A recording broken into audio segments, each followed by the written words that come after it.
आप सब नमस्ते। मैं हूँ रीना यादव।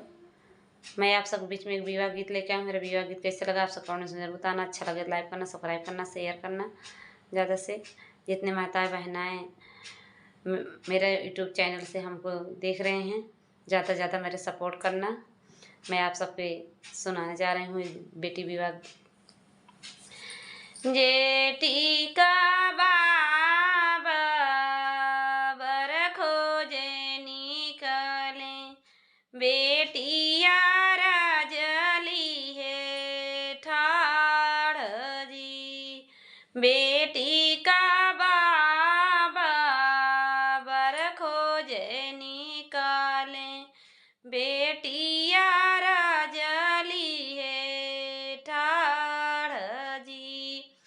जेठई बैसाख बारा खोज जीनी बाबा, गोरी बदाना को मिलाई जी। कहा तू ता मोरी बेटी छत्रा छमाऊं, कहा तू ता सुरुजुआ लोप जी। काहे का मोरे बाबा छत्र छवाऊ ब्या, काहे के सुरुजुआ लोप जी। आजू करैनी बाबा तोहरे नी साथवा, भोरवा विदेशिया के साथ जी।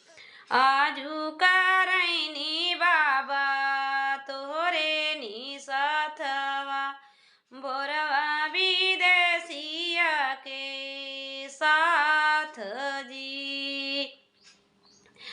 कंचन दूधवा पियाए मोरी बेटी, दधिया खियाए साढ़िया जी। एक ही गुना नहीं मानु मोरी बेटी, धैलू विदेशिया के साथ जी। इतना ही गुना बपई ओ भैया मानी है, जे रही है तो हो रेनी साथ जी। इतना ही गुना ओ भैया मानी है, जे